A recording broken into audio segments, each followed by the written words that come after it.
वो कर लिए थे साइंस का फर्स्ट एक दिन का क्लास, अब आज करेंगे सेकेंड। ठीक है, तो क्लास नंबर 2 है। इसमें एक साइड है, कदम निरंतर चलते जिनके, कदम निरंतर चलते जिनके, श्रम जिनका अविराम है, विजय सुनिश्चित होगी उनकी, घोषित यह परिणाम है। ठीक, आगे देखते हैं। कार्यो, कार्यो मतलब होता है केंद्र, कार्यो मतलब केंद्र, केंद्र मतलब न्यूक्लियस, क्या होता है, न्यूक्लियस होता है। कार्योलॉजी मतलब, कार्यो मतलब बताते हैं क्या होता है, केंद्र का, लॉजी मतलब पहले हम बता दिए अध्ययन होता है। कार्योलॉजी मतलब केंद्र, केंद्र का अध्ययन क्या कहलाता है, कार्योलॉजी कहलाता है, कुछ कार्योलॉजी कहलाता है। ठीक है, हम आगे देखेंगे प्रोकैरियोटिक यूकैरियोटिक, प्रोकैरियोटिक और यूकैरियोटिक। तो प्रोकैरियोटिक में कोशिका होते हैं। प्रोकैरियोटिक प्रो प्लस कैरियो शब्द से बना है, किससे, प्रो प्लस कैरियो शब्द से, किससे बना है, प्रो प्लस कैरियो शब्द से बना है। प्रोकैरियोटिक प्रो प्लस कैरियो शब्द से बना है, प्रो प्लस कैरियो शब्द से बना है।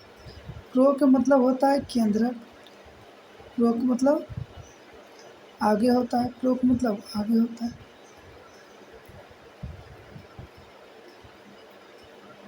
कैरियो मतलब केंद्रक होता है। तो जिसके पास केंद्रक नहीं हो वो क्या कहलाएगा, प्रोकैरियोटिक। जिसके आगे केंद्रक नहीं हो वो कहला जाएगा प्रोकैरियोटिक। जिसके पास केंद्रक नहीं हो वो प्रोकैरियोटिक। जिसके पास केंद्रक नहीं हो वो प्रोकैरियोटिक। इसमें केंद्रक नहीं है मतलब केंद्रक विहीन है। आगे देखेंगे यूकैरियोटिक, यूकैरियोटिक बना है यू प्लस कैरियो से, किससे बना है, यू प्लस कैरियो से, किससे बना, यू प्लस कैरियो से। यू मतलब है, यू मतलब तुम, केंद्रक मतलब कैरियो मतलब केंद्र, मतलब तुम में केंद्रक है। यूकैरियोटिक मतलब केंद्रक होता है, तो इसे कुछ कहेंगे यूकैरियोटिक। हाँ, तो आके देखेंगे प्रमुख संवर्धन, क्या देखेंगे, प्रमुख संवर्धन। अब इसमें देखिए,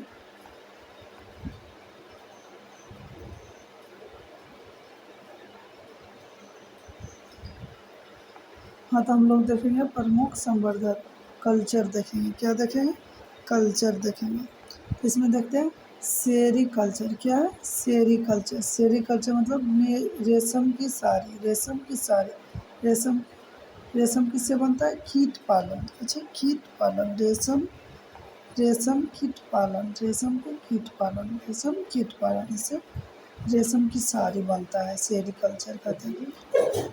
ओलेरीकल्चर, ओलेरीकल्चर, ओलेरीकल्चर, ये लोहरी सब्जी, ये लेरी सब्जी।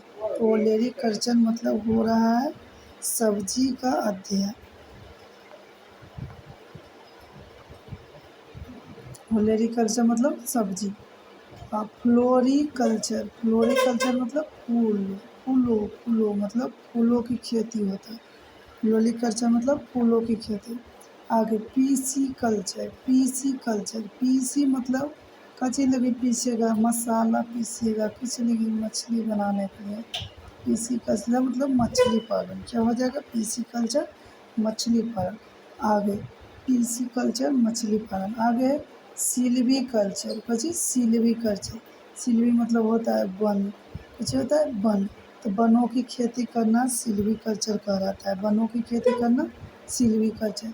आगे वार्मी कल्चर, क्या है, वार्मी कल्चर, वार्मी मतलब होता है केचुआ, केचुआ की खेती अगर आप कहें करेंगे तो उसमें कहेंगे वार्मी कल्चर, क्या कहेंगे, वार्मी कल्चर। किसान मिश्र, क्या कहेंगे, किसान मिश्र कहेंगे। आगे विटीकल्चर, क्या है, विटीकल्चर, विटीकल्चर मतलब अंगूर की खेती, किसकी खेती, अंगूर की खेती। अगर आप अंगूर की खेती करते हैं तो विटीकल्चर कहलाएगा। आगे विटीकल्चर हो गया। आगे देखते हैं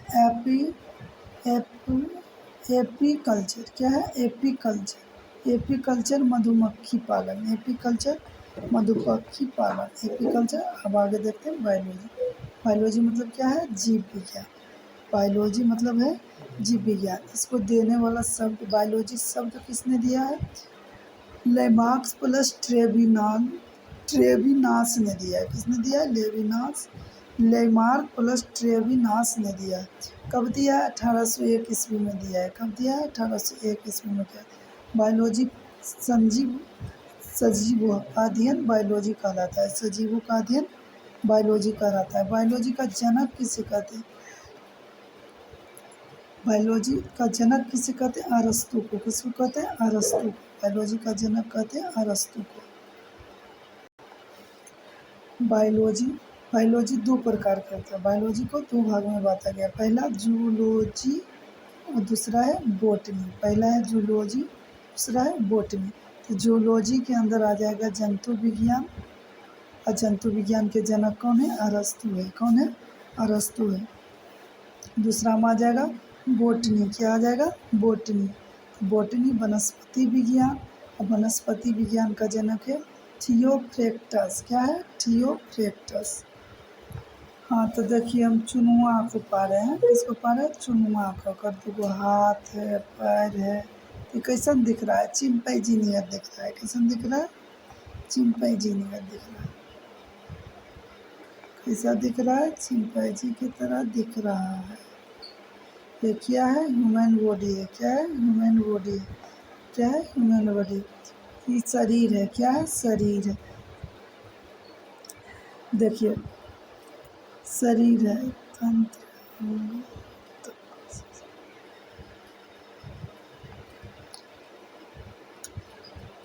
देखिए कोशिका से क्या बनता है?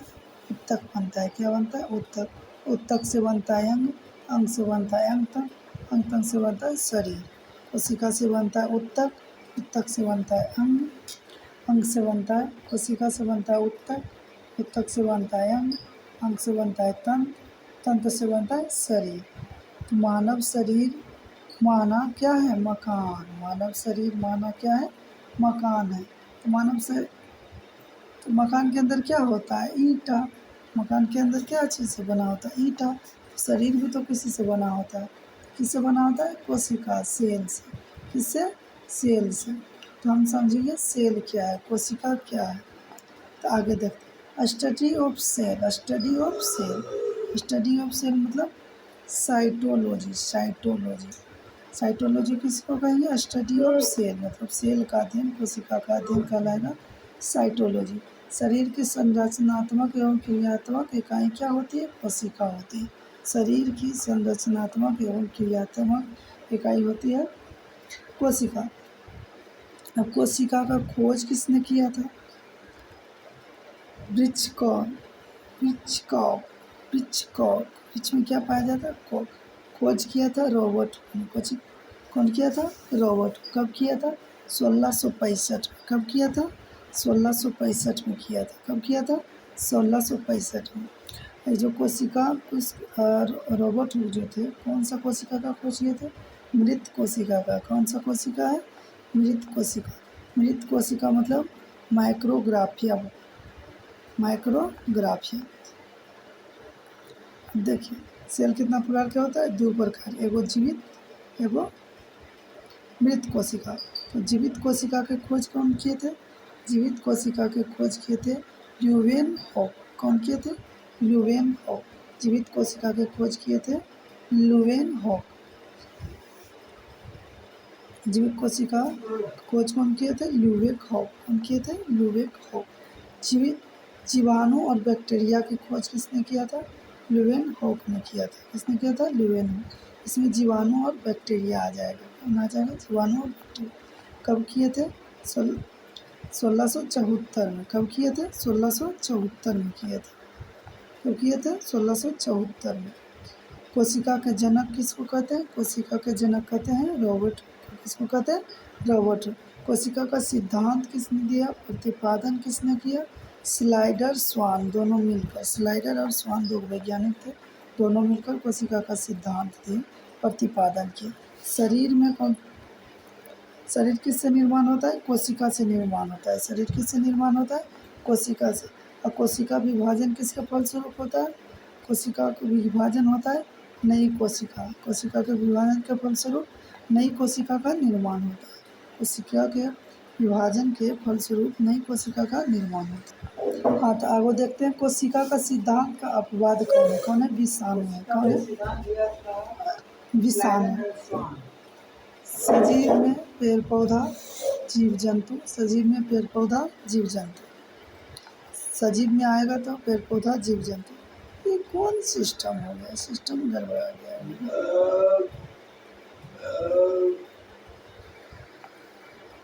सजीव में आ जाएगा पेड़ पौधा जीव जंतु, कौन आ जाएगा? पेड़ पौधा जीव जंतु।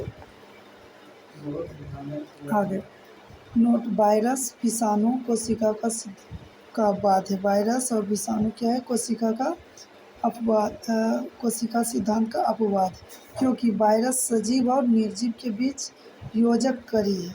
वायरस क्या है? सजीव और निर्जीव के बीच, सजीव और निर्जीव के बीच योजक कड़ी है। क्या है? योजक कड़ी है, योजक कड़ी है।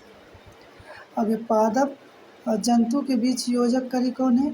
युगलीना है। कौन है? युगलीना है। पादप और योजक के बीच कड़ी कौन है? युगलीना है। कौन है? युगलीना। कोशिका में सजीवों के शरीर की आधारभूत संरचनात्मक एवं क्रियात्मक इकाई तथा कोशिका विभाजन द्वारा प्रायः स्वजनन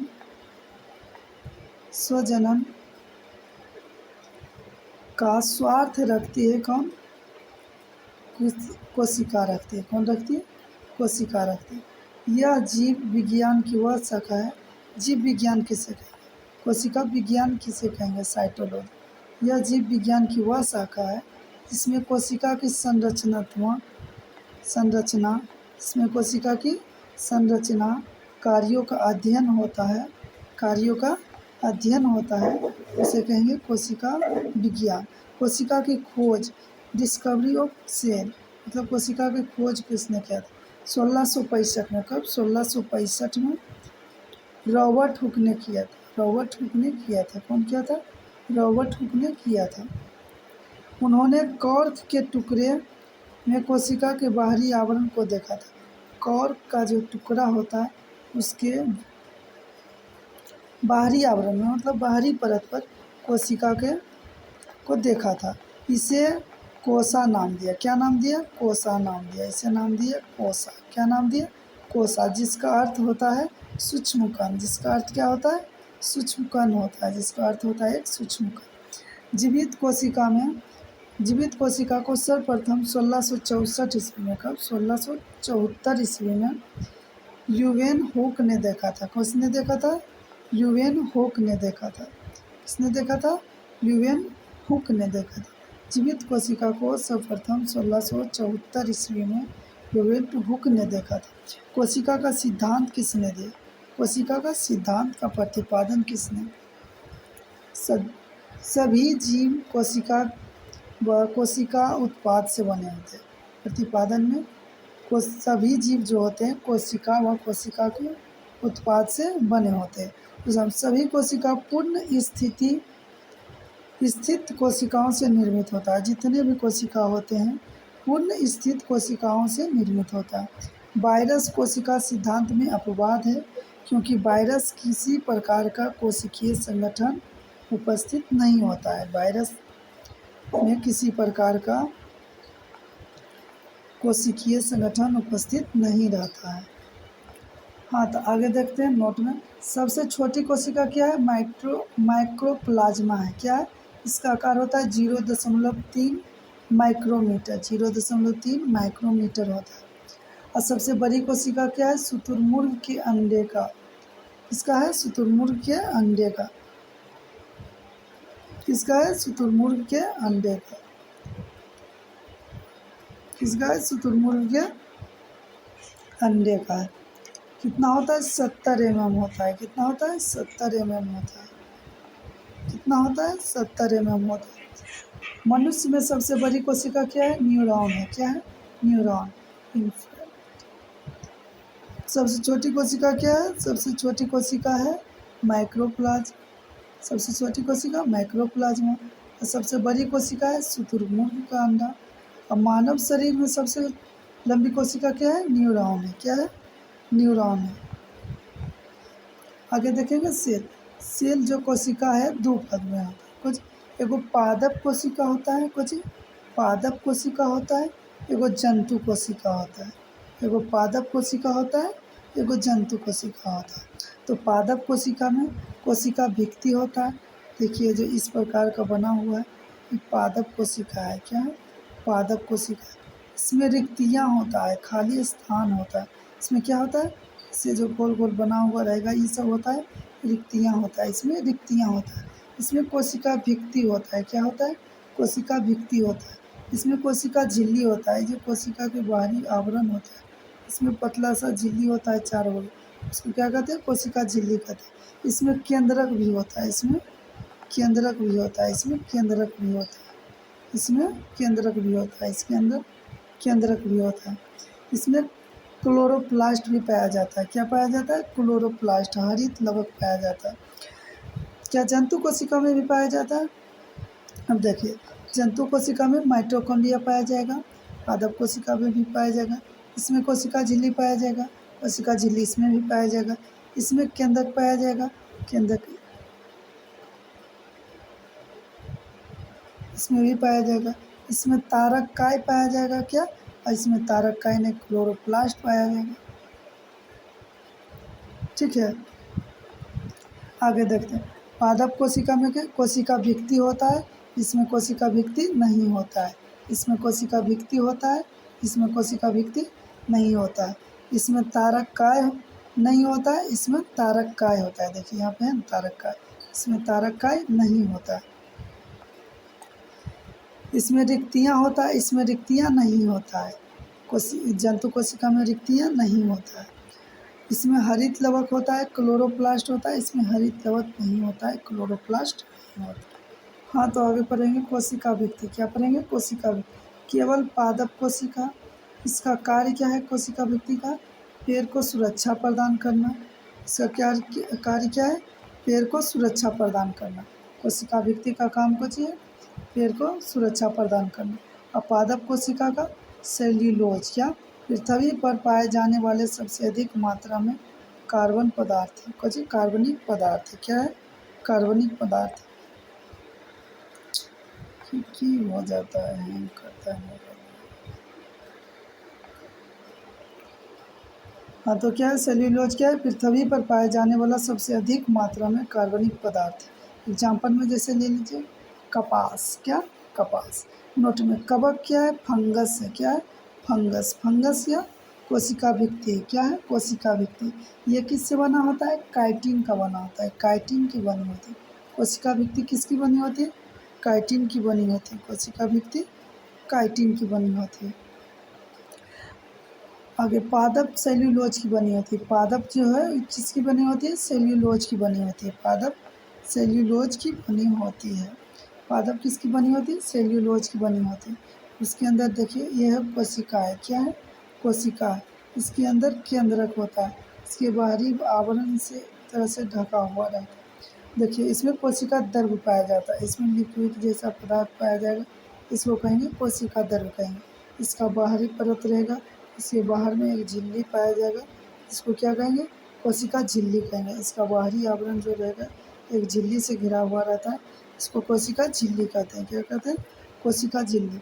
अब कोशिका द्रव्य, इसमें जो द्रव्य भरा हुआ रहता है, इसमें जो द्रव्य भरा हुआ रहता है इसको कोशिका द्रव्य कहते हैं। ये जो होल जैसा है इसको केंद्रक कहते हैं। क्या कहते हैं?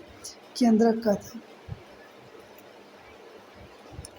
और केंद्रक और कोशिकांग, कोशिका द्रव्य को कोशिकांग भी कहते हैं। अब केंद्रक और कोशिका द्रव्य मिलता है तो जीव द्रव्य बनता है। क्या बनता है? जीव द्रव्य बनता है। क्या बन जाता है? जीव द्रव्य। अब जीव द्रव्य क्या है? जीव द्रव्य कोशिका द्रव्य। क्या? कोशिका द्रव्य। जीव द्रव्य कैसे बनेगा? कोशिका द्रव्य। केंद्रक अगर मिलेगा तो जीव द्रव्य बन जाएगा। क्या बन जाएगा? जीव द्रव्य बन जाएगा। अब देखिए जीव द्रव्य क्या है? हेक्सेल है। क्या है? हेक्सले है। क्या? हेक्सले जीवन का भौतिक आधार है। क्या है? जीवन का भौतिक आधार है। इसका नामकरण किसने किया? नाम किसने दिया? पुरकिंजे ने दिया। किसने दिया? पुरकिंजे ने दिया।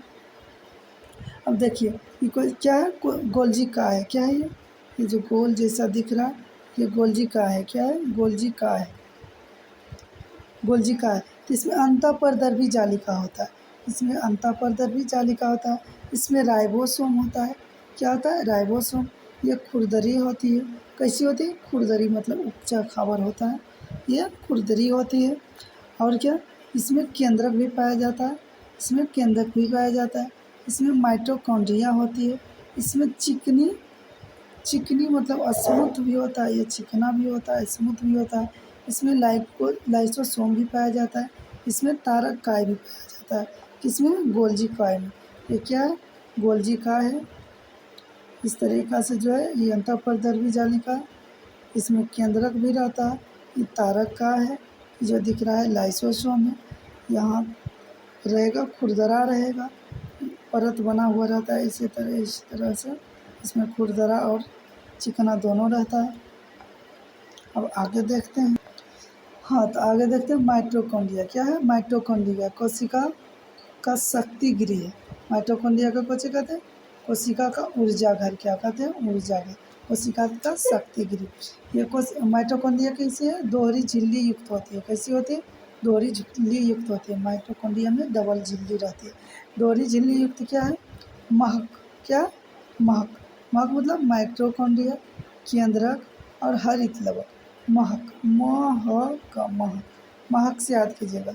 म से माइटोकॉन्ड्रिया, ह से हरित लवक, ह से हरित लवक, महक। ह से हरित लवक, ह से क्या है? हरित लवक। और क से क्या है? हरित लवक। और क से है केंद्रक। क से क्या है? केंद्रक। क से केंद्रक। महक से क्या याद रखिएगा? महक, महक। महक से याद रखिएगा। म से माइटोकॉन्ड्रिया, ह से हरित लवक, क से केंद्रक। तो ये क्या है? दोहरी झिल्ली युक्त है। माइटोकॉन्ड्रिया क्या है? दोहरी झिल्ली युक्त। अब पावर हाउस ऑफ सेल किसको कहते हैं? Mitochondria. Power house of cell किसको कहते हैं? माइटोकॉन्ड्रिया को कहते हैं। किसको कहते हैं? माइटोकॉन्ड्रिया को कहते हैं। इसमें क्या पाया जाता है? द्रव पाया जाता है। उसको क्या कहते हैं? मैट्रिक्स कहते हैं। क्या कहते हैं? मैट्रिक्स। बाहरी झिल्ली हटा दिया जाए तो माइक्रोप्लास्ट कहलाएगा। क्या कहेगा? माइक्रोप्लास्ट। इसका खोज किसने किया था? अल्टमान ने किया था। अल्टमान ने किया था। नाम किसने दिया था? वेंड ने दिया था। किसने दिया था? वेंड ने दिया था। इसमें अब देख लीजिए, मोटू दिख रहा है, मोटू राम, पेटू राम दिख रहा है कि नहीं? कितना सुंदर दिख रहा है, देखिए तो ज़रा, कितना मस्त दिख रहा है। दिख रहा है कि नहीं? तो इस क्या करेगा? रोटी खाएगा। कितना रोटी? 5 से 7 रोटी खाएगा। 5 से 7 रोटी। अब रोटी खाएगा तो क्या होगा? इससे ग्लूकोज बनेगा। क्या बनेगा? ग्लूकोज बनेगा। क्या बनेगा? ग्लूकोज बनेगा। रोटी खाएगा तो ग्लूकोज बनेगा। क्या बन जाएगा? ग्लूकोज बनेगा। ग्लूकोज बनेगा तो ऑक्सीजन की मात्रा, मतलब ऑक्सीजन की ज़रूरत पड़ेगा। माइटोकॉन्ड्रिया है। माइटोकॉन्ड्रिया को कार्बन डाइऑक्साइड बहुत कुछ करता है, छोड़ता है। माइटोकॉन्ड्रिया को कुछ एनर्जी होता है। अब देखिए, पेट्रोल में आ गया, कोई दिक्कत नहीं, फिर से बना देते हैं। माइटोकॉन्ड्रिया ये खाएगा 5 से 7 रोटी। इसके अंदर बनेगा ग्लूकोज। ग्लूकोज बनेगा, फिर इसको पड़ेगा ऑक्सीजन की सहायता, तब ना ग्लूकोज को तोड़ेगा शरीर के अंदर। ये फिर लेगा क्या? ऑक्सीजन। क्या लेगा? ऑक्सीजन। और इसके पेट में अंदर क्या है? माइटोकॉन्ड्रिया। तो कुछ ही लेगा, ऑक्सीजन ही लेगा, फिर छोड़ेगा क्या? Carbon dioxide. कार्बन डाइऑक्साइड छोड़ेगा और फिर इससे बाहर कुछ ही हो जाएगा। ये मोटू राम तो खा लिया 5-7 रोटी, लेकिन ये फिर करेगा सूसू करेगा तो बाहर हो जाएगा H2O। क्या हो जाएगा? H2O। और इसके पास क्या हो जाएगा? एनर्जी मिल जाएगा। इसके पास क्या मिलेगा? एनर्जी। जिसे रोटी खाने के बाद एनर्जी मिलता है कि नहीं? ग्लूकोज बनता है। ग्लूकोज ऑक्सीजन के साथ विक्रिया, तो ग्लूकोज से फिर हमारे शरीर में ऊर्जा मिलता है। तो माइटोकॉन्ड्रिया क्या है? ऊर्जा का घर है। हाँ, आगे श्वसन। श्वसन किसे होता है? सूर्य से ऊर्जा प्राप्ति करता है। श्वसन में सूर्य से ऊर्जा प्राप्ति करता है। श्वसन में सूर्य से ऊर्जा प्राप्ति करता है। C6H12O6 + 6O2 माइटोकॉन्ड्रिया के साथ रहेगा तो 6CO2 प्लस 6H2O बनाएगा, जिसमें 36 ATP ऊर्जा का निर्माण करेगा। कितना? 36 ATP ऊर्जा का निर्माण करेगा। ये कैसा अभिक्रिया है? जटिल अणु है। कैसा अणु होता है? जटिल अणु। जटिल अणु को जो तोड़ता है उसको क्या कहते हैं? Catabolic reaction. कुछ कैटाबोलिक रिएक्शन। जटिल अणु को जो तोड़ता है कैटाबोलिक। कैटाबोलिक जैसे खाते हैं तो काट काट के खाते हैं रोटी के लिए, इसी को बोलते हैं कैटाबोलिक। क्या? कैटाबोलिक। जो क्या करता है? सरल अणु में विभक्त कर देता है। आगे श्वसन कैटाबोलिक रिएक्शन होती है। श्वसन में क्या होता है? कैटाबोलिक रिएक्शन होता है, क्योंकि इसमें जटिल अणु टूटकर सरल अणु में विभक्त हो जाता है। जो जटिल अणु टूटकर सरल अणु में विभक्त हो जाता है। अब इसको देख लीजिए, दिख रहा है mitochondria.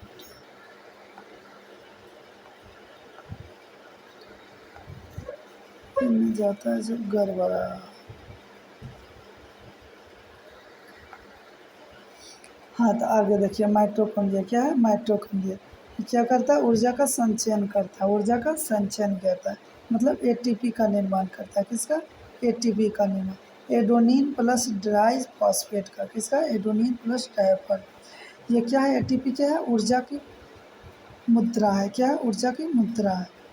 CO2 carbon dioxide CO2 plus HO2 सूर्य की उपस्थिति में जब जाएगा, कार्बन डाइऑक्साइड और ऑक्सीजन। पेड़ नहीं दिख रहा है? ये पेड़ है। क्या है?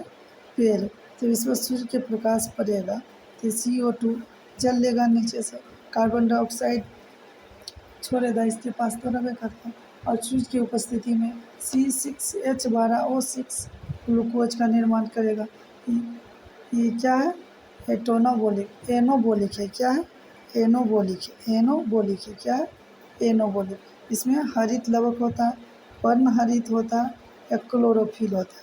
प्रकाश संश्लेषण में क्या होता है? प्रकाश संश्लेषण कराने के लिए पहले CO2 का ज़रूरत पड़ेगा, HO2 का ज़रूरत पड़ेगा, हरित लवक का ज़रूरत पड़ेगा, वर्ण हरित का पड़ेगा, क्लोरोफिल का ज़रूरत पड़ेगा, और सूर्य का ज़रूरत पड़ेगा। ठीक है। प्रकाश संश्लेषण मतलब फोटोसिंथेटिक्स। क्या? फोटोसिंथेटिक्स। ये क्या करेगा? कार्बन डाइऑक्साइड छोड़ेगा,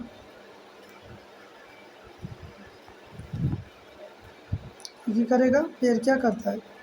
ऑक्सीजन छोड़ता है, कार्बन डाइऑक्साइड लेता है। कार्बन डाइऑक्साइड लेता है और ऑक्सीजन को बाहर कर देता है। पेड़ का काम यही है। प्रकाश संश्लेषण में कुछ ही करेगा, CO2 लेगा और कुछ CO2 छोड़ेगा, O2 लेगा, CO2 छोड़ेगा। पादप में भोजन का निर्माण करेगा। प्रकाश संश्लेषण कुछ करेगा, पादपों में भोजन का निर्माण करेगा।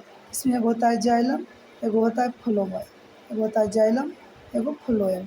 तो जाइलम के काम है कुछ जड़ से तना तक। जड़ से तना तक पानी ले जाने का काम है जाइलम का। किसका काम है? जाइलम का काम है पानी ले जाना, और फ्लोएम का काम है भोजन ले जाना। फ्लोएम का काम है भोजन ले जाना, मतलब सभी के पास भोजन कौन पहुंचाएगा? फ्लोएम। और पानी किसी कौन पहुंचाएगा? जाइलम। आगे देख, अगला क्लास में देखेंगे तीसरा।